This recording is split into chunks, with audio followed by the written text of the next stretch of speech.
Hello बच्चा लोग, कैसे हो तुम लोग। तो कैसी चल रही है तुम लोगों की एग्जाम की तैयारी। तो आज हम लेकर के आए हैं मैथ का ऑब्जेक्टिव क्वेश्चन, 100 ऑब्जेक्टिव क्वेश्चन लेकर के आए हैं। और बढ़िया से थोड़ा सा फास्ट कैलकुलेशन करेंगे, क्योंकि अगर बढ़िया से डिटेल में करेंगे तो 4-5 घंटा लग जाता है सारा ऑब्जेक्टिव को एक्सप्लेन करने में। तो थोड़ा सा फास्ट करेंगे, ऑब्जेक्टिव वैसे भी फास्ट किया जाता है। और एग्जाम में आपको टाइम टेबल भी देखना है कि कितना कम टाइम में सारा ऑब्जेक्टिव को सॉल्व करेंगे। तो शुरू करते हैं फर्स्ट नंबर के क्वेश्चन से। तो पहला में दिया हुआ है 5 + 3√2, इसमें से क्या है। √2 है। √2 का अगर हम जोड़ और घटाव करेंगे किसी भी संख्या के साथ, खास करके परिमेय संख्या के साथ अगर करेंगे तो वो क्या होगा, अपरिमेय संख्या ही रहेगा। √2 अपरिमेय संख्या है तो अपरिमेय संख्या ही रहेगा सारा, इसीलिए ये क्या हो जाएगा, अपरिमेय संख्या हो जाएगा। क्लियर है। नेक्स्ट देखो, निम्न में से कौन सा अभाज्य संख्या है। अभाज्य संख्या किसको बोलते हैं, जो एक से कटे और वो खुद संख्या से कटे, उसको अभाज्य संख्या बोलते हैं। यानी कि जिसका 2 ठो गुणनखंड हो। इसका देखो 1 से भी कट रहा है, 2 से भी कट रहा है, 4 से भी कट रहा है, 2 से ज्यादा गुणनखंड है। ये 1 से कट रहा है, 3 से भी कट रहा है, उसके बाद 3 से अगर कटेगा तो 23 से कट जाएगा। ठीक है, उसके बाद 69 है ना। ये 4 ठो संख्या, 4 ठो गुणनखंड हो गया इसका। ये भी क्या हो जाएगा, अभाज्य संख्या होगा। ये नहीं होगा, भाज्य संख्या हो जाएगा। 71 अगर देखें तो सिर्फ 1 और 71 से कट रहा है, इसीलिए ये कौन सा संख्या हो जाएगा, अभाज्य संख्या हो जाएगा। ये भी 3 से कट रहा है। नेक्स्ट देखो, कौन सा अपरिमेय संख्या नहीं है। ये अपरिमेय संख्या है, ये भी है। √25 का मान कितना आ जाएगा, 5 आ जाएगा, जो कि क्या है, परिमेय संख्या है। इसीलिए सही उत्तर क्या हो जाएगा, सी नंबर हो जाएगा। और √31 भी क्या है, अपरिमेय संख्या है। निम्नलिखित में से किस परिमेय संख्या का दशमलव प्रसार शांत है। शांत रहने के लिए बताए थे, जो नीचे में है हर में या तो 2 होना चाहिए, 5 होना चाहिए। जब हम अभाज्य गुणनखंड करेंगे तो 15 का कितना होगा, 3 × 5 हो जाएगा। ये कटेगा पूरा पूरा, नहीं कटेगा। अगर हम 160 का करें तो करना पड़ेगा, नीचे का करना पड़ेगा। ये भी कट गया, काहे कि इसमें 7 आ रहा है। 3 गुना कितना आ रहा है, 3 नहीं 5 × 7 आ रहा है। तो यहाँ पर 5 तो आया, सिर्फ हमको 2 और 5 आना चाहिए। यहाँ पर 7 आ गया, इसका मतलब ये पूरा पूरा नहीं कटेगा। ठीक है। अब इस दोनों का करना है। अगर हम 60 में देखें तो 60 में 3 आएगा। देखो 2 से काटेंगे तो 30 हो जाएगा, फिर 2 से काटेंगे 15 हो जाएगा, 3 से काटेंगे 5 हो जाएगा। तो 3 आ गया ना, 2 और 5 तो है, लेकिन इसके अलावा 3 भी आ गया है, इसीलिए ये पूरा पूरा कट जाएगा। या नहीं कटेगा, नहीं कटेगा। ये पूरा पूरा कटेगा कब, जब नीचे में सिर्फ 2 और 5 आए। अगर हम 160 का करते हैं तो 2 से लगाएंगे 80 होगा, फिर 2 से लगाए 40 होगा, फिर 2 से लगाए 20 होगा, फिर 2 से लगाए 10 होगा, फिर 2 से लगाए 5 होगा। ठीक है, यानी कि यहाँ पर देखो सिर्फ 2 और 5 आ रहा है, 2 और 5 आ रहा है, तो इसीलिए ये पूरा पूरा कट जाएगा। ये नहीं, ये वाला पूरा पूरा कट जाएगा, बी नंबर। लेकिन अगर 2 और 5 के अलावा कोई तीसरा नंबर आ जाए तो फिर वो पूरा पूरा नहीं कटेगा। क्लियर है। तो इसमें 7 आ रहा है एक्स्ट्रा, इसमें 3 आ रहा है, 2 और 5 के अलावे इसमें भी 3 आ रहा है, इसलिए ये तीनों जो है नहीं कटेगा और ये पूरा पूरा कट जाएगा। और जो पूरा पूरा कट जाए उसी को हम लोग कौन सा बोलते हैं, शांत बोलते हैं। नेक्स्ट बोला गया अल्फा और बीटा द्विघात बहुपद दिया हुआ है, इसका शून्यक है, तो इसका हमको मान निकालना है। तो सबसे पहले यहाँ पर a का मान निकाल लो, 1 हो जाएगा, b का मान भी 1 हो जाएगा, c का मान -2 होगा। हमको मान निकालना है 1/अल्फा प्लस 1/बीटा का। लघुत्तम ले लेंगे, अल्फा बीटा हो जाएगा। अल्फा से अल्फा कट गया, बीटा ऊपर में, बीटा से बीटा कट गया, अल्फा ऊपर में। Alpha plus beta alpha into beta है। अल्फा प्लस बीटा का फॉर्मूला बोलो क्या होता है, -b/a होता है, -b/a। और अल्फा इंटू बीटा का मान होता है c/a। ठीक है, a से a को काट देंगे, आंसर आ जाएगा -b/c। इसका आंसर आ गया। अब -b है तो b बराबर क्या है, -1, और c बराबर क्या है, -2। माइनस से माइनस को काट दो, 1/2 इसका सही उत्तर होगा, यानी कि ऑप्शन नंबर ए। इस तरह से क्वेश्चन को बनाना है। बिना सोचे समझे नहीं बनाना है। बोला गया है बिंदु का भुज कौन सा है, तो एक्स एक्सिस का जो वैल्यू होता है उसको बोलते हैं भुज, और वाई एक्सिस का जो वैल्यू होता है उसको बोला जाता है कोटि। तो भुज का आंसर क्या हो जाएगा, 6 हो जाएगा। बिंदु कौन से पाद में स्थित है, तो अगर हम बनाएं इसको हम लोग पहला बोलते हैं, ये दूसरा हो गया, ये तीसरा हो गया और ये चौथा क्वाड्रेंट हो गया। अगर हम पहला का बात करें तो इसमें दोनों प्लस होता है, इसमें माइनस प्लस होता है, इसमें दोनों माइनस हो जाएगा और इसमें प्लस माइनस हो जाएगा। तो यहाँ पर दोनों प्लस है, दोनों प्लस रहेगा तो फर्स्ट पाद में होगा, प्रथम पाद में होगा। अगर x माइनस रहा और y प्लस रहा तो दूसरा पाद में होगा। अगर दोनों माइनस रहा तो तीसरा पाद में होगा। अगर x प्लस में रहा और y माइनस में रहा तो चौथा पाद में होगा। तो इसको याद रखना है, ठीक है। इससे रिलेटेड क्वेश्चन आता है एक ठो। नेक्स्ट x का वैल्यू दिया है, y का भी वैल्यू दिया है। x का बराबर x का मान a दिया है, y का मान b दिया है। दो ठो समीकरण दिया है, बोला गया है a और b का मान क्या होगा। x के जगह पर क्या रखेंगे, a, तो क्या हो जाएगा ये a माइनस बी बराबर 2। y के जगह पर b रख दिए, x के जगह पर a रख दिए। यहाँ पर भी वही करेंगे, a प्लस बी बराबर 4। इसको हल करेंगे विलोपन विधि से। विलोपन विधि से अगर हल करेंगे तो b से b कट जाएगा, ये हमारा क्या हो जाएगा 2a बराबर हो जाएगा 6। 2 से 6 को काट दो 3 बार में, a बराबर 3 हो गया।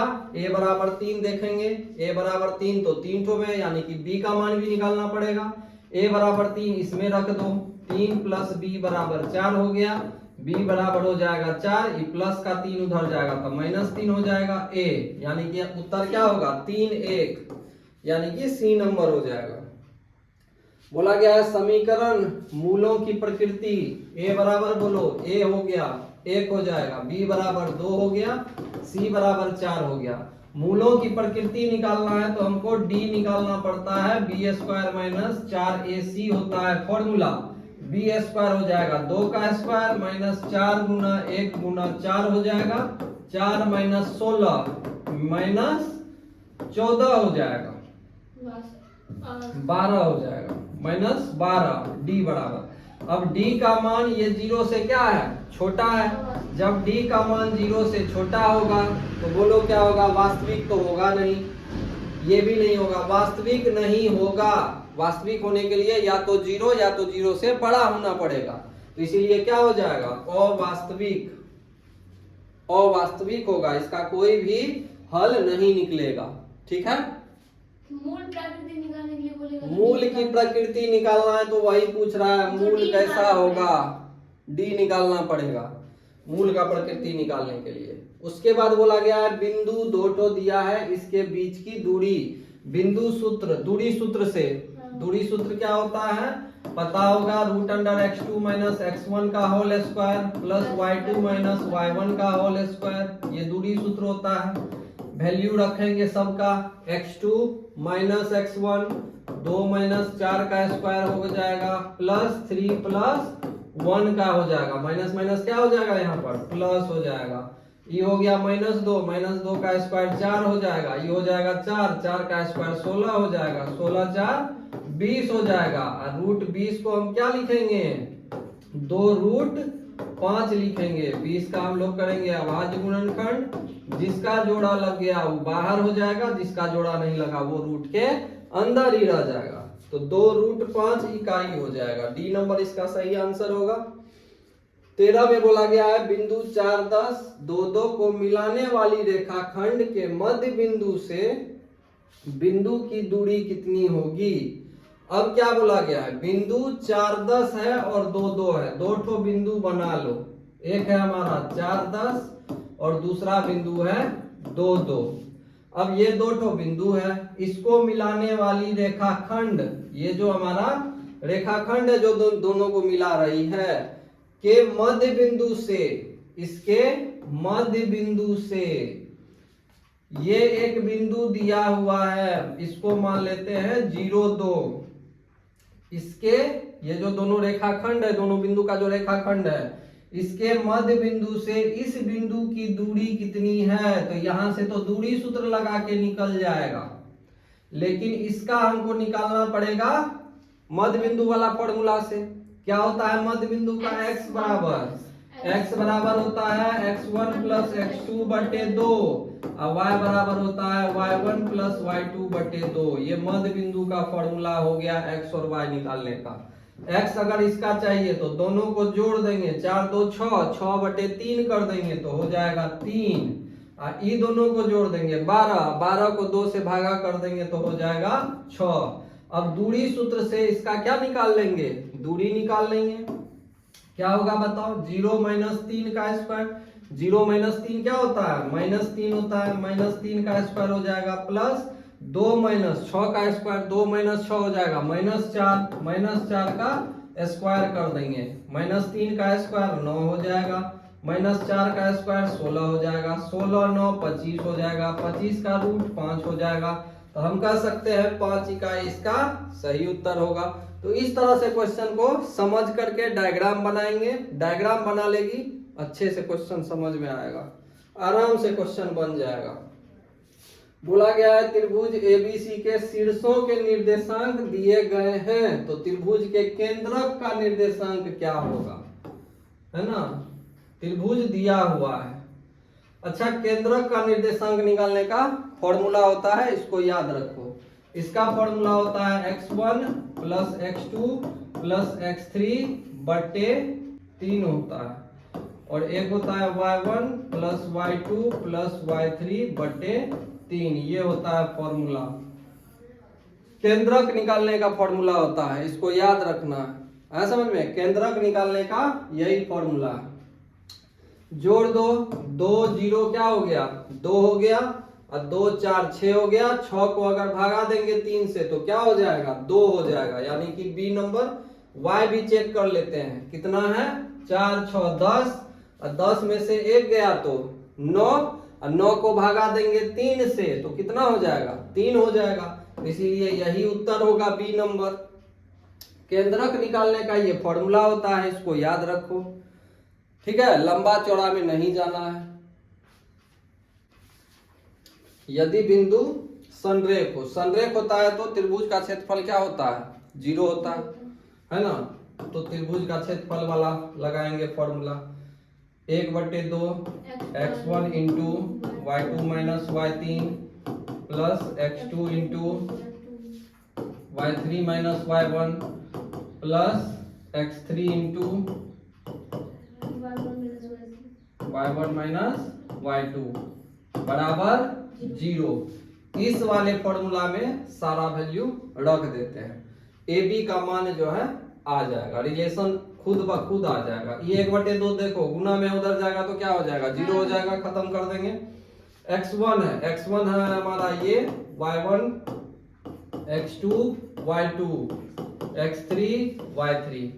अब x1 क्या है? 1 है, y2 minus y3, y2 minus y3, 0 minus B लिख दें। x2 कितना है? 0 है, 0 को गुना करेंगे इस पूरे से, खत्म ना हो जाएगा तो लिखना है जरूरी। x3 कितना दिया है? a दिया है, a into y1 minus y2, y1 minus y2, 2 minus 0 क्या हो जाएगा? 2 हो जाएगा। अब ये हो जाएगा माइनस बी, ये हो जाएगा प्लस 2a बराबर 0। b को उधर भेज दो, 2a प्लस बी, 2a बराबर b है ना, बराबर हो जाएगा 2a बराबर b। 2a बराबर b क्या होगा? 2a बराबर b c हो जाएगा। तभी लगता है गलत आया था, उल्टा हो गया था। 2a बराबर b, तो इसको लॉन्ग मेथड से इस तरह से हम लोग बनाएंगे। आया समझ में? आगे बढ़ते हैं नेक्स्ट। 16 में दिया हुआ है समकोणिक त्रिभुजों में उनकी संगत भुजाओं का अनुपात सदैव समान होता है। तो यह कथन किसका है? आर्किमिडीज का है, या यूक्लिड का है, या थेल्स का है? इनमें से कोई नहीं। ये कथन किसका है? थेल्स का है, थेल्स थ्योरम है, ये थेल्स थ्योरम से रिलेटेड है। उसके बाद बोला गया है यदि किसी त्रिभुज में 2 भुजाओं के वर्गों का योग तीसरी भुजा के वर्ग के बराबर हो तो तीसरी भुजा के सम्मुख कोण का मान कितना होता है? क्या बोला गया है? पाइथागोरस थ्योरम है, पाइथागोरस थ्योरम है। बोला गया है किसी त्रिभुज के 2 भुजाओं के, है ना, 2 भुजाओं के, ये हम मान लेते हैं P, इसको मान लेते हैं B, इसको मान लेते हैं H। बोला गया है दो भुजाओं के वर्गों का योग अगर तीसरी भुजा के वर्ग के बराबर है, P square plus B square, दोनों भुजा का वर्ग कर दिए, जोड़ दिए, अगर वो तीसरी भुजा के वर्ग के बराबर है, ये तीसरी भुजा है ना, तो बोला गया है तीसरी भुजा के सम्मुख कोण, तीसरी भुजा के सम्मुख कोण कितना डिग्री का होगा? 90 डिग्री का होगा। अभी क्वेश्चन हम समझे तभी हम क्वेश्चन में से सारे रिपीट कर देते। आया समझ में? कितना डिग्री होगा? 90 डिग्री होगा। ये क्वेश्चन तुरंत आराम से बन जाएगा। तो त्रिभुज एबीसी और डीईएफ में हमको दोनों क्या दिया है? समरूप दिया है। तो ये थ्योरम शायद पढ़ी होगी तुम लोग। समरूप दिया हुआ है तो इसमें होता क्या है ना कि जब कोई भी दो त्रिभुज समरूप दिया हुआ है, थेल्स थ्योरम के बाद वाला पढ़ना है, समरूप अगर दो त्रिभुज दिया हुआ हो तो इसका जो भुजा का स्क्वायर का अनुपात होता है, हम क्या बोले? भुजा के स्क्वायर का अनुपात, भुजा के स्क्वायर का अनुपात, भुजा के स्क्वायर का अनुपात वो बराबर होता है त्रिभुज के क्षेत्रफल का अनुपात। इसका क्षेत्रफल कितना दिया है? 54 दिया है, और इसका क्षेत्रफल हमको निकालना है, इसका क्षेत्रफल 54 दिया है, तो इसका निकालना है तो इसको x लिख लेते हैं। प्रमेय है, याद रखना है, त्रिभुज अगर दो ठो समरूप दिया है तो उसके भुजा के स्क्वायर का अनुपात, भुजा के वर्ग का अनुपात बराबर होता है उसके दोनों के क्षेत्रफल के अनुपात के। ठीक है, यहाँ पर BC कितना है? 3 है, ये 3 दिया है और ये 4 दिया है, तो 3 का स्क्वायर क्या हो जाएगा? 9, और EF यानी कि 4 का स्क्वायर हो जाएगा 16, बराबर हो जाएगा 54/x। 9 से इसको काटेंगे 6 बार में कटेगा, कोना कोनी अगर गुना करते हैं तो x बराबर कितना हो जाएगा? 96, x बराबर हो जाएगा 96। इस प्रमेय को याद रखना है। ठीक है, बोला गया वृत्त के अंदर एक दिए हुए बिंदु से, वृत्त के अंदर एक दिए हुए बिंदु से, चलो कहीं पर भी अंदर में ही हम लोग एक बिंदु ले लेते हैं, कितनी स्पर्श रेखाएं खींची जा सकती है? यहां से स्पर्श रेखा खींचना है, बताओ स्पर्श रेखा तो बाहर में रहता है, भीतर से खींच सकते हैं? नहीं खींच सकते हैं, इम्पॉसिबल है कि किसी भी वृत्त के अंदर में कोई बिंदु लेंगे और वहां से स्पर्श रेखा हम लोग खींच पाए, नहीं है पॉसिबल। ये बाहर में बिंदु लेते हैं तो यहां से कितना स्पर्श रेखा खींच सकते हैं? 2 ठो, एक ठो ऐसे जा सकता है, एक ठो ऐसे जा सकता है। अगर पूछेगा बाहर में कोई बिंदु है वहां से कितना स्पर्श रेखा खींचा जा सकता है, तो 2 स्पर्श रेखा। अंदर में बिंदु है तो एक भी नहीं खींच सकते, इसलिए सही उत्तर इसका D हो जाएगा। आगे बोला गया है त्रिभुज एबीसी और डीईएफ में दिया है, तो सबसे पहले डायग्राम बना लो, दोनों छोटा छोटा डायग्राम बना लेना है। A B C D E F क्या दिया है? ए बी है ना, ए बी बटे डी, ए बी बटे डी और बी सी बटे ई एफ, ये तो आराम से दिया हुआ है। मतलब ये वाला जो है ये इसके अनुपात में है और ये वाला जो है ये इसके अनुपात में है। तो क्या बोला गया है? दोनों त्रिभुज समरूप होंगे जब, अब ये दोनों त्रिभुज कब समरूप होगा? 2 ठो हमको क्या दिया है? भुजा दिया है। जब तीसरा भुजा भी समरूप हो जाए, तो भुजा का कंडीशन नहीं दिया है, सिर्फ एंगल का कंडीशन दिया है। तो जब कोण B बराबर कोण E हो जाएगा तो दोनों त्रिभुज क्या हो जाएगा? समरूप हो जाएगा। कौन सा प्रमेय से? SAS प्रमेय से हो जाएगा। ठीक है, तो क्या लिखेंगे? जब एंगल B बराबर एंगल E होगा, एंगल B बराबर एंगल E कितना नंबर ऑप्शन में है? D नंबर ऑप्शन में है। आया बात समझ में? नेक्स्ट बोला गया है समद्विबाहु समकोण त्रिभुज। समकोण त्रिभुज है और समद्विबाहु है, यानी कि इसका जो लंब आधार है दोनों क्या है? बराबर है, इसी को बोलते हैं समद्विबाहु समकोण त्रिभुज। एबीसी में कोण C जो है वो क्या है? समकोण है, कोण C हमारा समकोण है। ए बी इसको कर लो, E हमारा x हो गया और E हमारा x छोड़ो ना, ये दोनों बराबर होगा, है ना। AC और BC क्या हो जाएगा? BC बराबर हो जाएगा। तो बोला गया है AB स्क्वायर बराबर क्या होगा? ठीक है, चलो करते हैं, पाइथागोरस प्रमेय लगाएंगे। पाइथागोरस प्रमेय से क्या होता है? AB स्क्वायर बराबर हो जाएगा AC square plus BC square हो जाएगा। AB स्क्वायर को रहने दो, ये तो हमको निकालना ही है। AC स्क्वायर, AC है ना सब ठो दिया हुआ, AC भी है और BC भी है, तो हमको AC का भी निकालना पड़ेगा एक बार और BC का भी निकालना पड़ेगा। अभी फिलहाल के लिए हम लोग AC रखते हैं, जब AC रखेंगे तो BC को किसमें कन्वर्ट कर देंगे, AC में। BC के जगह पे AC रख सकते हैं, आराम से रख सकते हैं AC स्क्वायर, कोई दिक्कत। AC स्क्वायर क्या हो जाएगा, 2 ठो AC स्क्वायर हो जाएगा, 2 ठो AC स्क्वायर है, ऑप्शन नंबर ए हो जाएगा। अगर BC स्क्वायर में भी अगर लाएंगे तो यहाँ पर क्या होगा, 2BC स्क्वायर होगा, 2BC स्क्वायर है ही नहीं, 4BC स्क्वायर होगा, 4BC स्क्वायर एवे नहीं करेगा। आया समझ में। अगर AC के जगह पे हम BC रखें तो BC स्क्वायर और BC स्क्वायर क्या हो जाएगा, 2BC स्क्वायर हो जाएगा, यहाँ पर ऑप्शन में नहीं है, इसलिए सही उत्तर क्या हो जाएगा, ए हो जाएगा। समझ में आ रहा है। बोला गया है किसी बाह्य बिंदु P से एक वृत्त है, वृत्त बना लेंगे। बाह्य बिंदु P दिया है, P एक तो बाह्य बिंदु ले लो, है ना। खींची गई 2 स्पर्श रेखा PA और PB, स्पर्श रेखा खींच लेंगे। ये हमारा A, ये ले लेंगे B के बीच का कोण 80 डिग्री है, इसका कोण का मान 80 डिग्री है। तो POA ये हमारा केंद्र हो गया, POA। POA का मान इसमें से क्या होगा, हमको इसका मान पूछ रहा है। ये होता है 90, ये भी होता है 90। जब ई दोनों 90 होता है, बताओ कि ई दोनों जब 90 होगा तो ई दोनों का योग 180 हो जाएगा। ई जब 100 है तो पूरा कितना हो जाएगा, 100 हो जाएगा। जब पूरा 100 है तो 50-50 हो जाएगा, काहे कि दोनों त्रिभुज क्या हो सकता है, क्या होता है, सर्वांगसम होता है दोनों त्रिभुज, इसीलिए ई भी 50 और ई भी 50, आंसर क्या हो जाएगा, 50 डिग्री हो जाएगा। आया समझ में। आगे बढ़ते हैं। त्रिभुज ABC की भुजाओं AB और AC पर 2 बिंदु D तथा E इस प्रकार है कि, अब त्रिभुज बना लो पहले ABC, एक ठो ABC त्रिभुज बना लिए, और AB पर बोला गया है D बिंदु है और E बिंदु है, इस प्रकार है कि ये दोनों क्या है, समांतर दिया है, तथा AD बटे DB, अनुपात को लिख सकते हैं ना भिन्न में, कितना है 3:1, यानी कि 3/1 है।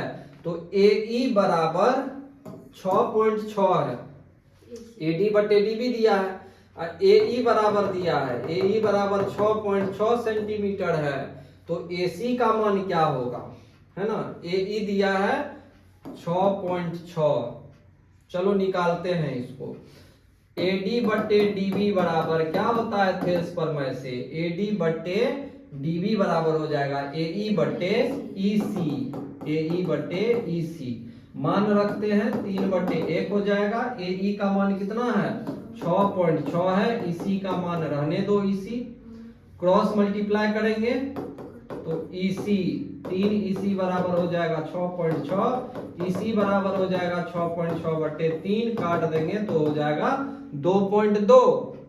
हमको बोला गया है AC बराबर क्या होगा, EC कितना निकल गया 2.2, हमको टोटल पूछ रहा है कितना होगा, तो दोनों को क्या कर देंगे, जोड़ देंगे, तो 8.8 हो जाएगा इसका सही उत्तर, ए नंबर। आया समझ में। नेक्स्ट बोला गया है 24 में, समांतर श्रेणी दिया है, 10वां पद क्या होगा, तो 10वां पद के लिए पहले ए बोलो 8 हो जाएगा, D बराबर हो जाएगा 2, इसमें से इसको घटा देंगे। बोला गया है 10वां पद यानी कि A10 निकालना है, जिसका फॉर्मूला A + 9D होता है। A बराबर 8 है, 9 × 2 हो जाएगा, 8 जोड़ हो जाएगा 18, हो जाएगा 26 इसका उत्तर। ठीक है। उसके बाद नेक्स्ट है, यदि समीकरण दिया है एक मूल 2 है तो k का मान, मूल मतलब क्या हुआ, मूल मतलब ये x का मान हुआ, x के जगह पर क्या डाल दो, 2 डाल दो, तो 2 का square plus 2 into k into 2 + 4 बराबर 0, 4 + 4k + 4 बराबर 0, 4k + 8 बराबर 0, 4k बराबर हो जाएगा -8, 4 से इसको काट दो 2 हो गया, k बराबर हो जाएगा -2, इसका सही उत्तर होगा। तो इस क्वेश्चन को इस तरह से हम लोग बनाएंगे। 26 में दिया है समांतर श्रेणी का कौन सा पद शून्य होगा। मान लेते हैं कि an पद जो है इसका क्या हो जाएगा, शून्य होगा। ऐसे ही बनाएंगे। तो जब an बराबर 0 है तो a plus n minus 1 into D formula होता है an का। a बराबर यहाँ पर 21 है और d बराबर हो जाएगा -3। मान रख देंगे 21 जोड़ n माइनस 1 इंटू -3 बराबर 0। 21 को उधर भेज दो, ये हो जाएगा n माइनस 1 -3 रहेगा गुना में, ये हो जाएगा -21। अब -3 को उधर भेज दो, n माइनस 1 बराबर हो जाएगा -21, गुना में है आएगा तो भागा में हो जाएगा, कट के 7 होगा। अब -1 उधर चला जाएगा तो 8 हो जाएगा, यानी कि कौन सा पद शून्य होगा, 8वां पद शून्य होगा। उसके बाद है समीकरण का एक मूल निम्नलिखित में से कौन सा है। तो अब बताओ, गुणनखंड वगैरह करने का जरूरत नहीं है, एक एक करके मान रखेंगे, जिससे 0 आ गया वही उसका मूल होगा। या तो गुणनखंड भी कर सकती है, जो करने का इच्छा है। तो पहले 0 रखेंगे, 0 रखेंगे तो नहीं होगा, ई 0 हो जाएगा, ई 0 होगा, ई माइनस 12 रह जाएगा, तो 0 नहीं होगा। अगर हम 1 रखेंगे तो 2 हो गया, ई हो गया 5 घटाओ 12, ई भी 0 होगा, नहीं होगा, तो 1 भी नहीं होगा। अगर हम -4 रखे, -4 का स्क्वायर कितना हो जाएगा, 16, 16 दूना हो गया 32, जोड़ अब प्लस माइनस माइनस हो जाएगा, ये हो जाएगा 20 और ये हो जाएगा -12, ये दोनों कट, ये दोनों जुड़ जाएगा, कितना हो जाएगा -32, कट के हो गया 0, यानी कि आंसर क्या हो जाएगा -4 होगा। या तो गुणनखंड करके भी हम लोग निकाल सकते हैं x का मान, उससे भी पता चल जाएगा। आगे दिया है यदि किसी बहुपद के शून्यक अल्फा और बीटा हो तो अल्फा प्लस बीटा का मान इसमें से कौन सा होगा। a बराबर हो गया 1, b बराबर हो गया -2, c बराबर हो गया 5। अल्फा प्लस बीटा का फॉर्मूला होता है -b बट्टे a, माइनस फॉर्मूला में ही है। अब b का मान है -2 बट्टे में 1 हो जाएगा, यानी कि 2 इसका सही आंसर होगा। 29 में sine 90 minus theta cos theta, यानी कि कॉस ए हो जाएगा, ए नंबर फॉर्मूला ही है ये। सेक ए के बराबर कौन सा है, तो 1 बटे कॉस ए बराबर क्या होता है, सेक ए होता है। कोसेक 44 और सेक 46 का मान कितना होगा, है ना, कोसेक 44 और सेक 46, कोसेक 44 को 90 माइनस थीटा के रिस्पेक्ट में, है ना। कोसेक साइन का रिलेशन होता है कॉस के साथ, टेन का होता है कॉट के साथ, और कोसेक का होता है सेक के साथ। तो ऐसा क्वेश्चन है, सीधा 1 डालेंगे, देखेंगे ये दोनों का योग 90 होता है कि नहीं होता है। अगर ये दोनों का योग 90 है तो इस पूरे का आंसर क्या हो जाएगा, 1 हो जाएगा। अगर प्रोसेस देखें तो हम कोसेक को इस तरह से लिख सकते हैं, कोसेक 90 डिग्री माइनस 46 डिग्री लिख सकते हैं, बट्टे में दे देंगे सेक 46 डिग्री। कोसेक 90 माइनस थीटा होता है सेक थीटा, यानी कि हो जाएगा सेक 46 डिग्री बट्टे हो जाएगा सेक का 46 डिग्री, कट के कितना हो जाएगा, 1 हो जाएगा इसका सही उत्तर। नेक्स्ट बोला गया है 2 cos स्क्वायर 60 डिग्री का मान, cos 60 डिग्री कितना होता है, cos 60 डिग्री 1/2 होता है। 1/2 जब होगा तो 2 गुना 1/2 गुना 1/2, 2 से 2 कट गया, 1/2 इसका आंसर आ गया, ठीक है। Sign square 20 degree plus sine square 70 degree का मान कितना होगा, इसको हम इसी तरह से बनाएंगे। साइन स्क्वायर 20 डिग्री है, प्लस लिखेंगे साइन स्क्वायर, लिख सकते हैं 90 डिग्री माइनस 20 डिग्री, इसको हम रहने देंगे sine square 20 degree. Sine 90 minus theta क्या होता है, कॉस थीटा होता है, कॉस स्क्वायर 20 डिग्री होगा। Sine square theta plus cos square theta क्या होता है, 1 होता है, तो इसका भी आंसर क्या हो जाएगा, 1 हो जाएगा। बोला गया है किसी त्रिभुज एबीसी में जहां कोण बी समकोण है, बी क्या है हमारा समकोण है एबीसी त्रिभुज में, बोला गया है यदि AB 12 सेंटीमीटर है, AB हमारा 12 सेंटीमीटर है, BC 5 सेंटीमीटर है, तो AC का मान कितना होगा? 13 हो जाएगा। पाइथागोरस थ्योरम लगा देंगे, 12 स्क्वायर प्लस 5 स्क्वायर, 12 का स्क्वायर होता है 144, 5 का स्क्वायर होता है 25, दोनों को जोड़ देंगे 169 होगा, 169 का वर्ग निकालेंगे तो 13 हो जाएगा। तो इसका आंसर 13 हो जाएगा।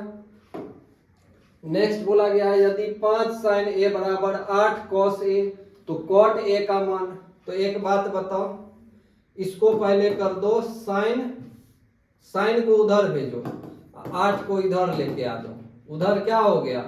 cos A बटे sin A हो गया, sin A को उधर भेज दिए, और cos बटे sin क्या होता है? cot होता है। cot का मान कितना हो जाएगा? 5 बटे 8 हो जाएगा। ऑप्शन नंबर डी हो जाएगा। आया बात समझ में? 37 में cot 60 डिग्री है, tan 60 डिग्री कितना होता है? √3 होता है, तो cos 60 डिग्री cot 60 डिग्री कितना होगा? 1 बटे √3 हो जाएगा। Option number B. उसके बाद नेक्स्ट है सूर्य का उन्नयन कोण 60 डिग्री है, तो एक खंभा जिसकी ऊंचाई 6 मीटर है उसकी छाया की लंबाई इनमें से कितनी होगी? सबसे पहले हाइट एंड डिस्टेंस का क्वेश्चन है। उन्नयन कोण कितना दिया है? 60 डिग्री दिया है, और खंभा जिसकी ऊंचाई 6 मीटर है, खंभा सीधा होगा, छाया जमीन पे बनेगा उसका, तो छाया की लंबाई हमको निकालना है। क्या लगाएंगे इसमें? tan 60 डिग्री बराबर क्या हो जाएगा? 6 बटे x हो जाएगा। tan 60 डिग्री √3 होता है, 6 बटे x हो जाएगा। क्रॉस मल्टीप्लाई करेंगे यहाँ पर, तो x बराबर हो जाएगा 6 बटे √3, और √3 जब नीचे में रहेगा तो इसका करेंगे हर परिमयकरण, यहाँ पर हो जाएगा 6√3 बटे 3, 3 से काट देंगे 2 बार में, 6 को काट देंगे, हो गया 2√3, 2√3 इसका आंसर होगा। Option number C. आया समझ में? आगे बढ़ते हैं। नेक्स्ट बोला गया है यदि एक अर्धवृत्त का परिमाप दिया है, अर्धवृत्त का परिमाप, अर्धवृत्त बना लेंगे, इसका परिमाप दिया है, इस पूरे का परिमाप कितना होता है? परिमाप का फॉर्मूला होता है पाई आर हो जाएगा इसका, इस वाले पार्ट का, इसका हो जाएगा 2r, प्लस लिखेंगे 2r, तो इसकी त्रिज्या कितनी है? त्रिज्या निकालना है, r जो है कॉमन ले लो, पाई प्लस 2 हो जाएगा। पाई के टर्म में न है, वैल्यू रखना पड़ेगा। अब p कितना दिया है? 36 दिया है, 36। अब ये जो पाई बटे 2 है वो कितना होगा? 22 बटे 7 जोड़ 2 कर देंगे, तो 7 हो जाएगा लघुत्तम, 22 जोड़ हो जाएगा 14, ये हो जाएगा 36 बटे 7 हो जाएगा। तो लिख सकते हैं r गुना 36 बटे 7, 36 से 36 को काट दो, क्रॉस मल्टीप्लाई कर दो, तो r बराबर कितना हो जाएगा? 7 हो जाएगा। तो 7 सेंटीमीटर इसका आंसर हो जाएगा। नेक्स्ट बोला गया है एक वृत्त का क्षेत्रफल 154 सेंटीमीटर स्क्वायर है, तो इसका व्यास क्या होगा? वृत्त का क्षेत्रफल का फॉर्मूला पाई आर स्क्वायर होता है, जो कि 154 सेंटीमीटर स्क्वायर है। तो अब 22 बटे 7 रखेंगे पाई का मान, आर स्क्वायर हो जाएगा 154, आर स्क्वायर बराबर हो जाएगा 154 गुना 7 बटे 22, काटेंगे 7 बार में कटेगा, आर बराबर हो जाएगा 7। जब r 7 होगा तो व्यास इसका डबल होता है, 2 गुना कर देंगे, तो 7 गुना कितना हो जाएगा? 14 सेंटीमीटर हो जाएगा। 41 में बोला गया है एक बेलन का व्यास 28 सेंटीमीटर है, ऊंचाई 20 सेंटीमीटर है, तो बेलन के वक्र पृष्ठ का क्षेत्रफल, बेलन का CSA कितना होता है? 2 पाई RH होता है। 2 गुना 22 बटे 7 गुना r कितना दिया है? जब व्यास 28 है तो r हो जाएगा 14, और ऊंचाई 20 है, 20 रखेंगे, 7 से काट देंगे 2 बार में। अब सबको गुना करेंगे, 22 दूना 44, 44 दूना 88, 88 को करना है 20 से गुना, तो 1760 हो जाएगा इसका आंसर। Option number B. 42 में बोला गया है ठोस अर्धगोला है, अर्धगोला जिसकी त्रिज्या 7 सेंटीमीटर है, का कुल पृष्ठीय क्षेत्रफल, अर्धगोला का कुल पृष्ठीय क्षेत्रफल कितना होता है? अर्धगोला का TSA कितना हो जाएगा? 3 पाई आर स्क्वायर हो जाएगा। फॉर्मूला 3 गुना 22/7 गुना पाई आर के टर्म में स्क्वायर। है सर, पाई का मान क्या रख रहे हैं? पाई के टर्म में है तो रहने दो, पाई का मान तब नहीं रखेंगे। 7 गुना 7 हो जाएगा 49 हो गया, 49 को 3 से गुना कर देंगे 147 पाई सेंटीमीटर इसका सही उत्तर होगा। आया समझ में? पाई के टर्म में रहेगा तो पाई का वैल्यू नहीं रखना, अगर पाई नहीं रहता तब पाई का वैल्यू रखते। तो वृत्त होगा ना, वृत्त के त्रिज्याओं का अनुपात 2 वृत्तों के त्रिज्याओं का अनुपात 2:3 है। तो त्रिज्याओं का अनुपात 2:3 है। त्रिज्या का अनुपात है, त्रिज्या होगा अलग अलग दोनों वृत्त का। तो बोला गया है क्षेत्रफल का अनुपात कितना होगा वो बताओ। एक बात बताओ, क्षेत्रफल का अनुपात तो R1 पाई R2 स्क्वायर हो जाएगा। ऐसा क्या होगा ऑप्शन नंबर? क्षेत्रफल यही ना होगा दोनों अलग अलग वृत्त का। और इसका हमको अनुपात पूछ रहा है, पाई से पाई कट गया, R1/R2 का दोनों का स्क्वायर है, तो दोनों का स्क्वायर करेंगे तो 4:9 हो जाएगा। 4:9 ही तो आंसर होगा इसका। आया समझ में? बोला गया यदि किसी वृत्तखंड के केंद्रीय कोण का माप थीटा तथा त्रिज्या r है तो उसके चाप की लंबाई कितनी होगी? है ना, ये थीटा है, हमको इसका इस चाप का लंबाई पूछ रहा है। तो फॉर्मूला होता है θ/360 2 पाई r, है ना, ये फॉर्मूला होता है। अब इसमें से हमको जांच करना है, θ/360 2 पाई r, यही ना ए नंबर हो जाएगा आंसर। ये सब गलत है, θ/180 होता नहीं है, θ/360 पाई r स्क्वायर इसका क्षेत्रफल होता है, क्षेत्रफल का फॉर्मूला है, ये भी क्षेत्रफल का फॉर्मूला हो गया। तो इसीलिए सही उत्तर ए नंबर हो जाएगा। 45 में है, इसका माध्यिका कितना होगा? माध्यिका निकालने के लिए इसको बढ़ते क्रम में लिखेंगे, ऑलरेडी बढ़ते क्रम में दिया है, और जो बीच में रहता है वही उसका माध्यिका हो जाएगा, 4 हो जाएगा। उसके बाद बोला गया है किसी घटना की प्रायिकता नहीं हो सकती है, इसमें से कौन सा किसी घटना का प्रायिकता नहीं होगा? प्रायिकता जो होता है वो 0 और 1, या तो 0 होगा या तो 1 होगा, उस दोनों के बीच में ही रहता है। ये 1 से बड़ा हो गया, इसलिए सही उत्तर यही होगा, प्रायिकता 1.5 किसी भी घटना का नहीं हो सकता। 47 में दिया हुआ है वर्ग संख्याएं 10 से 20 का वर्ग चिन्ह कितना होगा? वर्ग संख्याएं 10 से 20 का वर्ग चिन्ह पूछा है। वर्ग चिन्ह मतलब क्या हुआ? दोनों को जोड़ के बटे 2 कर दो, 30/2 काट देंगे तो 15, इसका सही उत्तर हो जाएगा 15। नेक्स्ट है एक पासा को एक बार फेंकने पर 5 आने की प्रायिकता कितना होगा? जब एक पासा को फेंकेंगे तो पासा में 5 जो है एक बार आता है, और 1/6 हो जाएगा इसका, 1/6 यानी कि B हो जाएगा। बोला गया अच्छी तरह से फेंटे गए ताश के पत्तों में से एक पत्ता को निकाला जाता है, इसके लाल रंग के होने की प्रायिकता। लाल रंग का पत्ता कितना होता है? 26 होता है। लाल रंग का कितना होता है? 26, और टोटल होता है 52। दोनों को काट देंगे तो 1/2 हो जाएगा। इसका भी क्वेश्चन देखो, क्वेश्चन देखो, लाल रंग का होने का प्रायिकता, लाल रंग थोड़े होगा, लाल रंग की रानी है। हाँ। क्या है? लाल रंग की रानी को पहनता लाल रंग की रानी यानी कि बेगम, है ना। वही तो सोच रहे थे, हम कब पढ़े थे तो रानी आया था इसमें। तो लाल रंग का रानी क्या होता है? 2 होता है, 2 क्या हो जाएगा? रानी लाल रंग का कितना होता है? 2 होता है, तो 2/52 हो जाएगा। कट के कितना हो जाएगा? 1/26 हो जाएगा। 1/26 ऑप्शन नंबर सी होगा। ठीक है। नेक्स्ट बोला गया है किसी गुणनफल कितना दिया है? पहली और चौथी संख्या का, पहली और चौथी संख्या का गुणनफल 91 है। पहली और चौथी संख्या का गुणनफल आ रहा है 91 यहाँ पर, तो ऑप्शन नंबर ए हो जाएगा सीधा।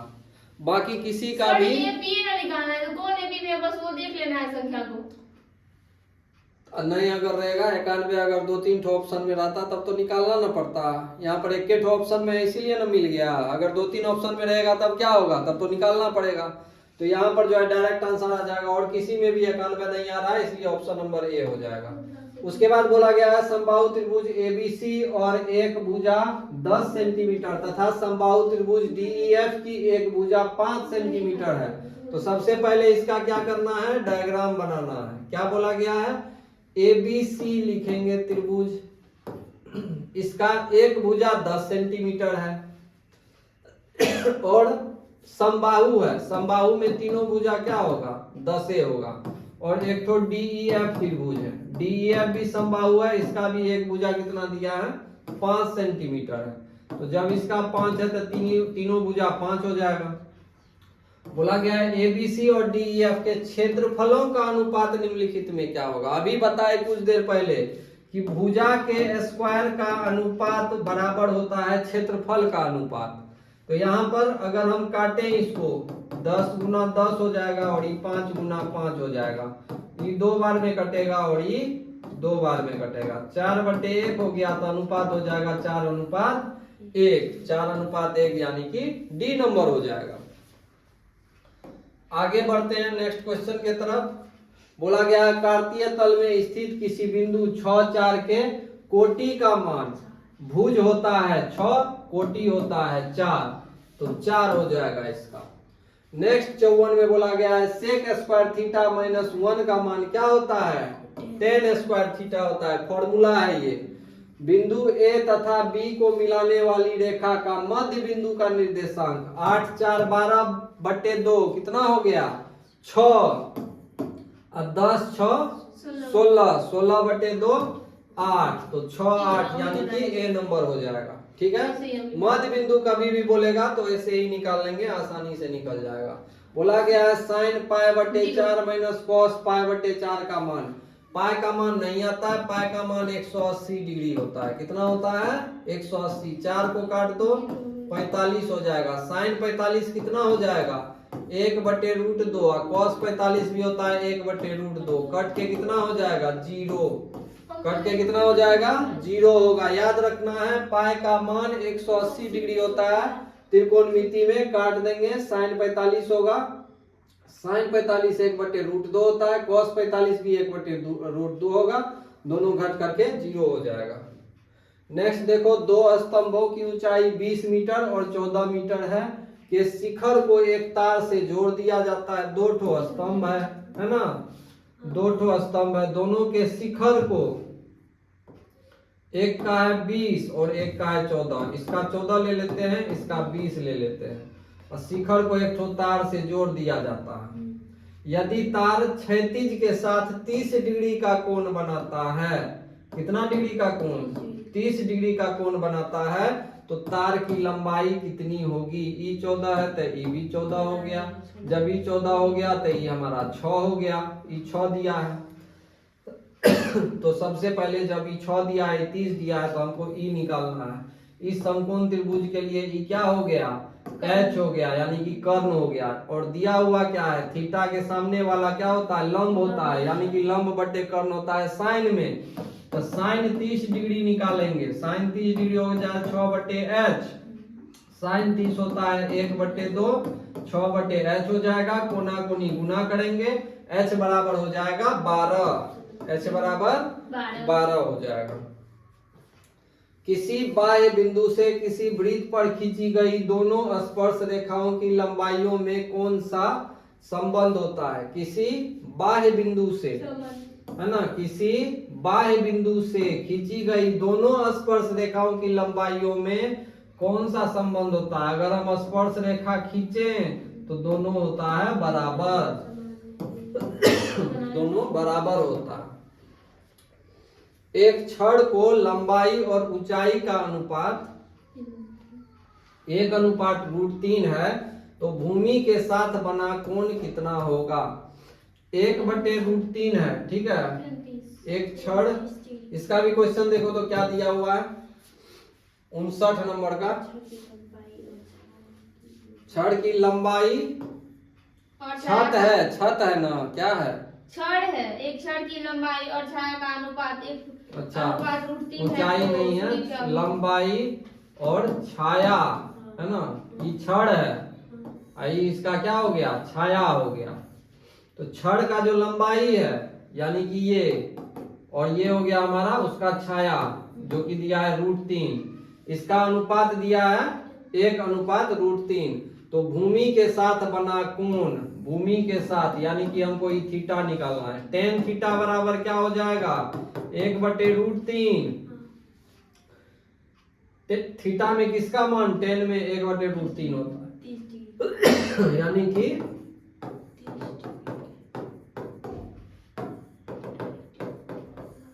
थीटा बराबर कितना हो जाएगा 30 डिग्री हो जाएगा, इसका सही उत्तर होगा। आया समझ में।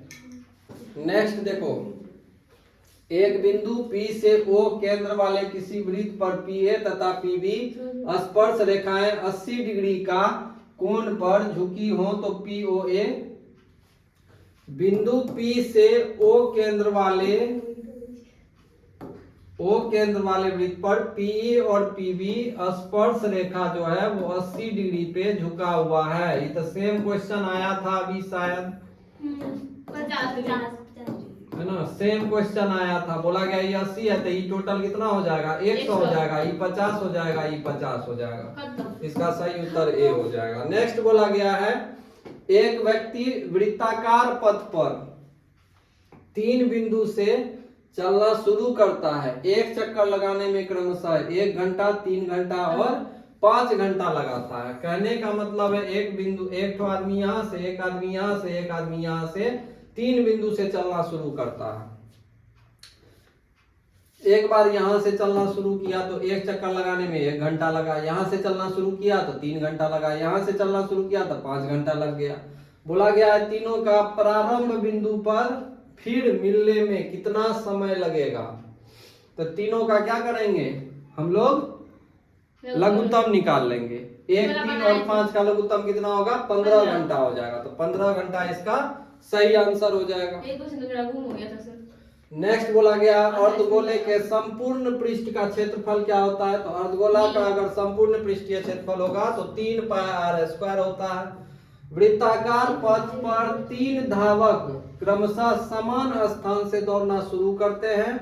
सेम क्वेश्चन है अभी जो बताए, 3 घंटा और 4 घंटा और 8 घंटा लगता है, तो 3, 4 और 8 का क्या करना है, लघुत्तम निकाल लेना है। 3, 4 और 8 का, 3, 4 का और 8 का लघुत्तम कितना हो जाएगा 24 हो जाएगा, तो 24 घंटा इसका सही आंसर होगा।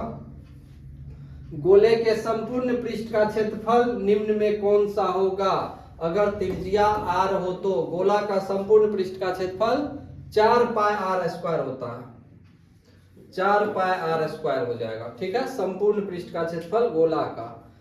बहुलक क्या होगा, सबसे ज्यादा बार कौन आया है 7 आया है, 7 इसका बहुलक हो जाएगा।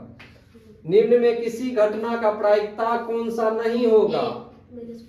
1/4, 1/4 0 और 1 के बीच में आएगा, तो ए नंबर हो जाएगा सही उत्तर। इसका बहुलक बोला गया है, सबसे ज्यादा कितना आया, ये 67 नंबर का क्वेश्चन है, 7 को कंसीडर नहीं करना है। 3 सबसे ज्यादा बार आया है, तो सही उत्तर इसका 3 होगा। बहुलक होता है जो सबसे ज्यादा बार आता है। किसी घटना की प्रायिकता कौन सा इसमें से नहीं हो सकता है, तो प्रायिकता -1 जो है वो नहीं होगा। 2 क्रमिक सम संख्याओं का HCF, सम संख्या लिख दो, इसका HCF हो जाएगा 2, इसका HCF 2 हो जाएगा। द्विघात बहुपद का सबसे व्यापक रूप द्विघात बहुपद का क्या होता है, ax² + bx + c होता है। √2 इसमें से कौन सा होगा, √2 क्या हो जाएगा, अपरिमेय संख्या हो जाएगा √2। बहुपद दिया हुआ है, शून्यक अल्फा और बीटा हो तो AB का मान इसमें से क्या होगा, a × b पूछ रहा है। यदि बहुपद px के शून्यक अल्फा और बीटा हो तो यहाँ पर अल्फा × बीटा होगा, क्या होगा, अल्फा × बीटा का मान फॉर्मूला होता है c/a। यहाँ पर a हो जाएगा 1, b हो जाएगा -2, c हो जाएगा 5, तो फॉर्मूला हो जाएगा c/a। अल्फा इंटू बीटा बराबर सी बटे ए होता है, तो 5/1 इसका सही उत्तर होगा, यानी कि 5। 73 में दिया है a का मान जिसके लिए समीकरण ax प्लस 10y बराबर 0, 2x प्लस 5y बराबर 0 का अशून्य हल है। सबसे पहले देखो ax प्लस 10y बराबर 0 दिया है, दूसरा समीकरण दिया है 2x प्लस 5y बराबर 0। अशून्य हल है, अशून्य हल का मतलब क्या हुआ? एक होता है शून्य हल, शून्य हल मतलब एक भी हल नहीं, और एक होता है अशून्य हल। अशून्य हल मतलब हल है उसका और बहुत सारा हल है। तो बहुत सारा हल होने के लिए क्या करना होगा? a1 बटे a2 बराबर b1 बटे b2 बराबर c1 बटे c2। तीनों क्या होता है? बराबर होता है, बहुत सारा अगर हल होगा तो a के जगह पर हम लोग क्या रखेंगे वो बताओ। e हो गया 2 गुना हो रहा है, इसमें भी 2 गुना करना पड़ेगा, यानी कि 4। या तो शून्य हल या तो एक हल। और शून्य हल का मतलब क्या हुआ? या तो शून्य, या शून्य नहीं, या तो एक या तो अनेक। तो अनेक तो पॉसिबल है नहीं इसमें, काहे कि इधर 0 है। तो यहाँ पर एक हल पॉसिबल है, और एक हल होने के लिए a बराबर क्या होना चाहिए? 4 होना चाहिए। 74 में दिया है निम्नलिखित वर्ग समीकरणों में से किस समीकरण का हल परिमेय संख्याओं के समुच्चय के रूप में होगा? किस समीकरण का हल परिमेय संख्या के समुच्चय के रूप में होगा? ये परिमेय संख्या नहीं होगा, अपरिमेय संख्या होगा। x बराबर क्या हो जाएगा? प्लस माइनस √5 हो जाएगा। इसका भी x बराबर हो जाएगा √16/7। 16 का तो रूट निकल जाएगा, 7 का रूट नहीं निकलेगा, क्या हो जाएगा? अपरिमेय संख्या होगा। हमको दोनों रूट क्या चाहिए? परिमेय चाहिए। दोनों मूल क्या चाहिए? परिमेय चाहिए।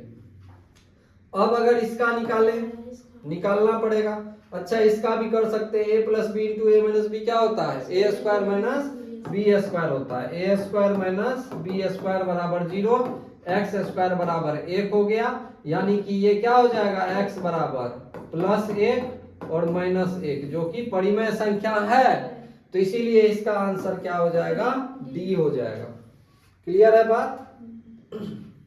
नेक्स्ट है समीकरण युग्म दिया हुआ है यहाँ पर के असंगत हल होने के लिए k का मान क्या होगा? एक होता है संगत, दूसरा होता है असंगत। पढ़िए ना, संगत असंगत। क्या होता है संगत और असंगत? बोलो। a1y2 और b1y2। संगत हल का मतलब क्या हुआ? उसका हल होगा। असंगत का मतलब उसका हल नहीं होगा। तो यहाँ पर पहले समीकरण लिख लेंगे हम लोग। 3 दिया हुआ है, 5x प्लस ky बराबर 15 दिया है। तो संगत असंगत हल हो, संगत नहीं हो, तो इसका कंडीशन होता है a1 बटे a2 बराबर b1 बटे b2 और is not equal to c1 बटे c2। तो अब हमको किसका मान रखना है? k का मान रखना है। यहाँ पर कितना है? इसका है 1/5। इसका क्या है? 1/5। इसका क्या है? 2/k है। तो 1/5 बराबर कितना हो जाएगा? 2/k। यहाँ से k बराबर क्या हो जाएगा? 10 हो जाएगा। k बराबर क्या हो जाएगा? 10। k बराबर क्या हो जाएगा? 10। यही इसका क्या होगा? सही उत्तर होगा। एक बार ये भी चेक कर लेंगे कि अगर k बराबर हम लोग 10 रखे, है ना, k बराबर 10 रखे, तो ये कितना हो रहा है? 1/5 हो रहा है। तीनों तो 1/5 हो रहा है, तीनों 1/5 हो रहा है। वहां पर देखो तो संगत है कि असंगत है? Option question number 75। अनगिनत हल दिया हुआ है। अनगिनत है ना, वही तो। यहाँ पर क्या हो जाएगा? अनगिनत हल। अनगिनत हो जाएगा। अनगिनत हल होने के लिए क्या होगा? तीनों बराबर होगा। तीनों बराबर होगा मतलब आ तो रहा है यहाँ पर भी 1/5, ये भी कट के 1/5, ये भी कट के 1/5, तीनों कट के कितना हो गया? 1/5 हो गया। तो जब 1/5 तीनों कट के हो गया तो k का मान क्या हो जाएगा? 10 हो जाएगा, यानी कि बी नंबर ऑप्शन होगा। ठीक है। असंगत अगर रहता तब नहीं होता, तब गलत हो रहा था। नेक्स्ट दिया हुआ है निम्नलिखित में कौन सा समीकरण का हल समुच्चय होगा? इस समुच्चय मतलब क्या हो सर? बोला गया है निम्नलिखित में कौन सा समीकरण यहाँ पर दिया हुआ है x + 2 इंटू 3x - 1 बराबर 0।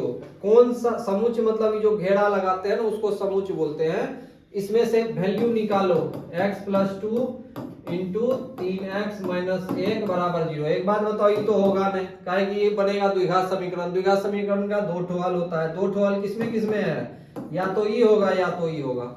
हमको निकालना है कौन सा हल होगा। तो दो कंडीशन है, या तो ये दोनों मान रख देंगे हम लोग, एक ठो मान रखेंगे, दो रखेंगे। अगर इससे आया तो ठीक है, ना तो ये सही उत्तर होगा। चलो दो रखते हैं। 2 + 2 कितना हो गया 4। 3 दूना 6 - 1 कितना हो गया 3 दूना 6, 6 - 1 5। अब 5 को 4 से गुना किए तो 20 आया, 0 आया। तो ऑप्शन जो है ये होना चाहिए। एक बार चेक कर लेते हैं -2 रख के। अगर हम -2 रखे x के जगह पर, -2 + 2 कट के 0 हो गया। जब ये पूरा 0 हो गया तो ये भी 0 0 आ गया ना। तो इसलिए ऑप्शन नंबर क्या हो जाएगा, इसका बी हो जाएगा। तो इसको गुना करके द्विघात समीकरण में बना करके फिर उसका हम लोग मूल निकालेंगे तो बहुत लंबा प्रोसेस हो जाएगा। इससे अच्छा सीधा वैल्यू रखेंगे, जिससे 0 आ गया वही उसका आंसर होगा, तुरंत आंसर आ जाएगा। दो समरूप त्रिभुज के भुजाएं 1:2 के अनुपात में है, तो त्रिभुज के क्षेत्रफलों का अनुपात कितना होगा। क्या बोले, क्षेत्रफल का अनुपात। भुजा का अनुपात दिया हुआ 1:2, तो क्षेत्रफल का अनुपात कितना हो जाएगा, इसमें से 1:4 हो जाएगा। भुजा का अनुपात दिया है, चलो निकाल के देख लो। बोला गया है भुजा का अनुपात 1:2 दिया है। अब भुजा का अनुपात का जो स्क्वायर होता है वही क्या होता है, क्षेत्रफल के अनुपात का बराबर होता है। क्षेत्रफल के अनुपात के बराबर होता है। भुजा के अनुपात का स्क्वायर क्षेत्रफल के अनुपात के बराबर होता है। तो भुजा का अनुपात का स्क्वायर करेंगे तो कितना आ जाएगा, 1/4 आ जाएगा। तो 1/4 इसका सही आंसर होगा। ठीक है। नेक्स्ट दिया हुआ है 78 में कि एपी का प्रथम पद ए है और अंतर डी है, तो एनवां पद निम्नलिखित में से कौन सा होगा। फॉर्मूले पूछा है, a + n - 1 into D. Formula होता है ना, प्रथम पद अगर ए है और सार्वंतर डी दिया है तो एनवां पद का फॉर्मूला पूछा है, फॉर्मूला यही हो जाएगा। 79 में दिया है त्रिभुज एबीसी में एडी लंब है बीसी के, बना लेंगे एबीसी और एडी जो है वो बीसी पर लंब है, 90-90 हो जाएगा। एडी और बीडी बराबर है, एडी 8 है और बीडी भी कितना है, ये भी 8 है। बीसी बराबर 23 सेंटीमीटर है। बीसी पूरा है हमारा 23 में से 8 घटा दो, ये निकल जाएगा 15 हो जाएगा। 15 हो गया, ये सब निकल गया।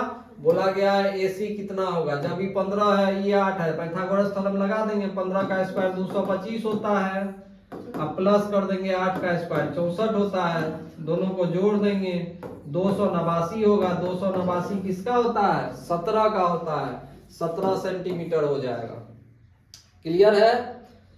आगे देखो 80 नंबर में, एक एपी के 15 पदों का योग क्या है जिसके प्रथम और अंतिम पद क्रमशः 5 और 75 है। तो ये an दिया है और ये a दिया है, तो सबसे पहले n का मान निकालना पड़ेगा। ठीक है।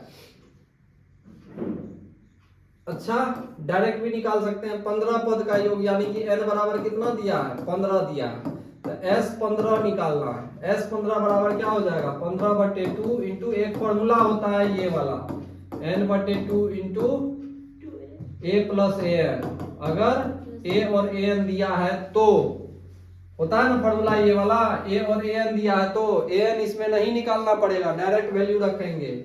a कितना दिया है, 5 दिया है, प्लस हो जाएगा 75, 75 और 5 हो गया 80/2, 40 हो गया, 15 चौके 60, यानी कि 600 हो जाएगा इसका आंसर। नेक्स्ट दिया है 81 में 10a इसमें से किसके बराबर होता है, 10a होता है cot 90 - थीटा के बराबर, tan थीटा होता है। नेक्स्ट दिया है बिंदु के बीच की दूरी, दूरी सूत्र लगा दो। 4 में से 2 को घटाओ, 2 का स्क्वायर 4 हो गया, प्लस 1 में से 3 को घटाओ -2, अब -2 का स्क्वायर करेंगे तो ये भी 4 हो गया, कितना हो जाएगा √8 हो जाएगा।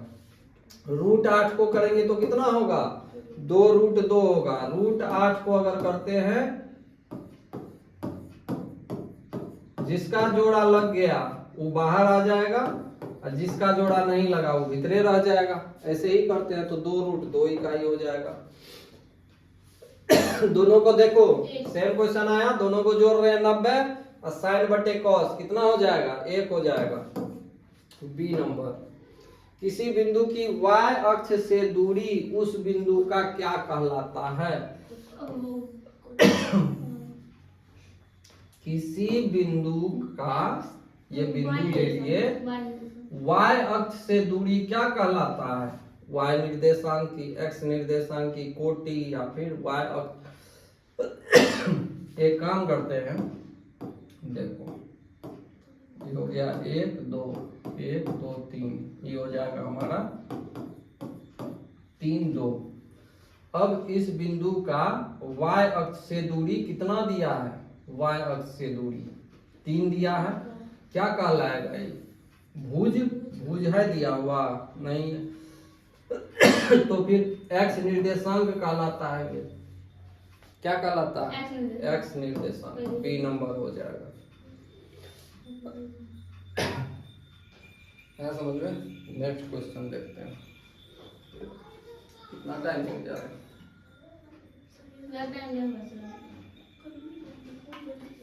बहुत जल्दी फास्ट बताएं थोड़ा। बोला गया एक थैले में 8 लाल बल्ब है, 2 काला बल्ब है, 5 सफेद गेंद है। ठीक है, एक गेंद को निकाला जाता है, उस गेंद के काला नहीं होने का, पहले गेंद काउंट कर लो। 8 2 10 5 15 है तो नीचे में 15 होगा। काला नहीं होने का, तो जब काला नहीं है 2 को हटा दो, 8 5 13 हो गया। 13/15 इसका सही उत्तर होगा। नेक्स्ट है, वर्ग अंतराल 10 से 20 का वर्ग चिन्ह हो जाएगा 15। दोनों को जोड़ देंगे, अब बट्टे में 2 कर देंगे, 30/2 कट के कितना हो जाएगा, 15 हो जाएगा आंसर। 87 में थैले में 3 उजला 4 लाल 5 काला गेंद है और गेंद निकाला जाता है। निकाली गई गेंद न काला न उजला, टोटल गेंद गिनो कितना है, 4 3 7 5 12, नीचे में 12 लिखेंगे। न तो काला होना चाहिए न तो उजला होना चाहिए, उजला को भी काट दो काला को भी काट दो, क्या होना चाहिए, लाल होना चाहिए। 4/12 हो जाएगा, कट के 1/3 हो गया। ऑप्शन नंबर सी। 2 वर्गों के क्षेत्रफलों का अनुपात दिया हुआ है तो उनके विकर्णों का अनुपात कितना होगा।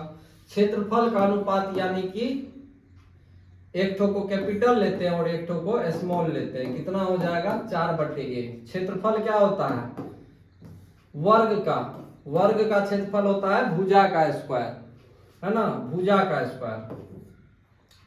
तो s लिखते हैं, s मतलब साइड, भुजा को s लिखते हैं। और एरिया का फॉर्मूला होता है s स्क्वायर, है ना, 4/1 हो जाएगा। स्क्वायर को कॉमन ले लेते हैं,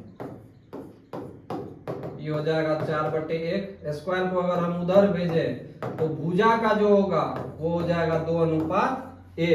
भुजा का जो अनुपात होगा वो 2:1 हो गया। हमको विकर्ण का अनुपात पूछ रहा है। विकर्ण होता है हमारा डायगोनल, डी लिखेंगे। डायगोनल का फॉर्मूला होता है √2 गुना भुजा। भुजा को हम क्या लिए हैं, एस लिए हैं, एक तो छोटका एस लिए हैं। √2 से √2 कट गया तो कितना हो जाएगा, 2/1 न हो जाएगा, तो 2:1 हो जाएगा। Option number B. आज समझ में, ये दोनों क्या है, भुजा है, एक तो बड़ा एक तो छोटा, का भुजा अलग अलग है। ये हमारा क्षेत्रफल हो गया, ये भुजा हो गया, ये दोनों विकर्ण हो गया। नेक्स्ट बोला गया है, यदि वर्ग का विकर्ण दिया है तो वर्ग की भुजा। विकर्ण का फॉर्मूला होता है √2 गुना भुजा। कितना दिया है, 16√2। √2 से √2 काट दो, भुजा बराबर कितना हो गया, 16 हो गया। भुजा बराबर 16 सेंटीमीटर हो। कितना की माध्यक होगा, प्राप्तांक ना, तो वही तो पूछ रहे हैं, प्राप्तांक होगा। तो इसका जो है हमको क्या निकालना है, माध्यक निकालना है, प्राप्तांक नहीं निकालना है, माध्यक निकालना है। माध्यक क्या निकालना है, माध्यक माध्यिका, 5 प्राप्तांक ना, 2 3 5 जी है ना, यही है ना क्वेश्चन, क्वेश्चन देख लो। तो प्राप्तांक इसका माध्यिका कितनी होगी? माध्यिका मतलब क्या होता है? सबसे पहले इसको बढ़ते क्रम में लिख दो, 0 2 3 5 5 6 7 9। माध्यिका ये 3 इधर से घटा दो, ये 3 इधर से घटा दो, 5 इसका सही होगा, इनमें से कोई नहीं। नेक्स्ट बोला गया निम्नलिखित में से कौन सा अलग है? ये है 3/5, ये है √16/4, ये है √2/5, ये है 25/4। ये परिमेय है, ये भी अपरिमेय है, ये भी परिमेय है। ये परिमेय हो गया, ये भी परिमेय हो गया, ये अपरिमेय हो गया, और √16/4 का हो जाएगा 4/2, जो कि हो जाएगा परिमेय। तो ये वाला होगा अपरिमेय, सबसे अलग है, तो इसलिए यही होगा उत्तर। सबसे अलग इसमें से कौन है? भिन्न कौन सा है? 92 में दिया है द्विघात बहुपद के शून्यक कौन सा होगा? तो x² - 3 बराबर 0 हो गया, x² बराबर 3 हो गया, x बराबर ±√3 हो गया, यानी कि बी नंबर इसका सही उत्तर होगा। यूक्लिड विभाजन एल्गोरिदम से दो धनात्मक पूर्णांकों के निम्न में किसे परिकलित करने का तरीका है? दो धनात्मक पूर्णांकों को, लॉसो मोसो भागफल शेषफल, बोला गया यूक्लिड विभाजन एल्गोरिथम से अगर हम करेंगे तो मोसो निकलता है, तो इसलिए सही उत्तर इसका मोसो होगा। अल्फा और बीटा बहुपद दिया हुआ है कि मूल हो, तो 1/अल्फा प्लस 1/बीटा, ए बराबर बोलो 1 हो गया, बी बराबर हो गया 1, सी बराबर हो गया 1। अल्फा बीटा लेंगे, लघुत्तम बीटा प्लस अल्फा होगा। अल्फा प्लस बीटा का फॉर्मूला कितना होता है? -b बटे क्या हो जाएगा? -1, और अल्फा इंटू बीटा हो जाएगा c बटे इसका हो जाएगा 1, तो इसका हो जाएगा -1, यानी कि बी नंबर। के किस मान के लिए समीकरण संगत होगा? है ना, संगत होगा। क्वेश्चन चेक कर लो, क्या दिया है? संपाती होगा, ठीक है, संगत नहीं होगा, संपाती होगा। तो संपाती मतलब एक के ऊपर एक कंडीशन क्या होता है? a1/a2 बराबर b1/b2 बराबर c1/c2। तो यहाँ पर देखो a1/a2 कितना हो जाएगा? यहाँ पर है 1, अब वहां पर है 2, 1/2 हो गया, b1/2 हो जाएगा 2, और यहाँ पर है k, 2/k। क्रॉस मल्टीप्लाई करेंगे तो k का मान हो जाएगा 4, ऑप्शन नंबर हो जाएगा सी, ठीक है। नेक्स्ट बोला गया 96 में अल्फा बीटा द्विघात बहुपद दिया है, मूल है, तो 1/अल्फा और 1/बीटा का मान, यहाँ पर a बराबर हो जाएगा 1, b बराबर हो जाएगा 1, c बराबर हो जाएगा -2, अल्फा प्लस बीटा बराबर होता है -b/a, यानी कि हो जाएगा -1 अल्फा इंटू बीटा बराबर c/a, यानी कि -2 हो गया। हमको मान निकालना है इसका, एलसीएम लेंगे, अल्फा इंटू बीटा हो गया, ये हो जाएगा beta plus alpha, alpha plus beta कितना दिया है? -1 दिया, और ये -2 हो जाएगा, कट के कितना हो जाएगा? 1/2 हो जाएगा, 1/2, यानी कि ऑप्शन नंबर ए हो जाएगा। 97 में दिया है समीकरण और दूसरा समीकरण का अद्वितीय हल कब होगा? अद्वितीय मतलब एक हल कब होगा? जब a1/a2 बराबर हो जाएगा b1/b2 के, है ना, तो यही होगा, ए नंबर हो जाएगा। जब a1/a2 बराबर b1/b2 होता है तो उसका अद्वितीय हल होता है, यानी कि एक हल होता है। निम्नलिखित में कौन द्विघात समीकरण है? ये नहीं है द्विघात समीकरण, ये है द्विघात समीकरण का रूप है। यहाँ पर अगर हम x को x से गुना करेंगे x² हो जाएगा प्लस 3x बराबर x², ये दोनों कट जाएगा, खत्म हो जाएगा। अगर हम ये ले तो ये भी नहीं होगा, तो द्विघात समीकरण यही होगा। नेक्स्ट 99 में एपी के प्रथम पद 2 है और सार्वंतर 3 है, तो एपी के 3 पद क्या होगा? प्रथम पद 2 दिया है, सार्वंतर जब 3 है तो 3 2 5 हो जाएगा, और ये 8 हो जाएगा, 2 5 8, बी नंबर हो जाएगा। 100 में दो समरूप त्रिभुजों की संगत भुजाओं का अनुपात 4:9 है, तो उनके क्षेत्रफलों का अनुपात, संगत भुजा का अनुपात दिया है तो इसका वर्ग का अनुपात होता है, वर्ग हो जाएगा इसका। भुजा का वर्ग के अनुपात के बराबर होता है। तो 36 16 अनुपात 81, 16 अनुपात 81, ऑप्शन नंबर बी। 4 का वर्ग करेंगे तो 16 होगा, 9 का वर्ग करेंगे तो 81 हो जाएगा, तो 16 अनुपात 81 हो जाएगा, यानी कि ऑप्शन नंबर बी हो जाएगा। आया समझ में? तो यही था 100 का 100 ऑब्जेक्टिव मैथ का। तो इसको जो है नेक्स्ट ऑब्जेक्टिव तुम लोग बना लेना बढ़िया से, जो अगला सिंपल पेपर वाला होगा। फिर बाकी का नेक्स्ट ऑब्जेक्टिव देखेंगे दूसरे दिन। इसको बढ़िया से प्रैक्टिस करना है, और ऑब्जेक्टिव जितना भी मॉडल पेपर में दिया है सेम उसी टाइप का ऑब्जेक्टिव एग्जाम में आने वाला है। अगर सिर्फ इतना ही कर लेगी तो हमको लगता है 50 नंबर तो सुरक्षित हो जाएगा। इसी से रिलेटेड क्वेश्चन सब ठो रहेगा, टोटल इसी से रिलेटेड।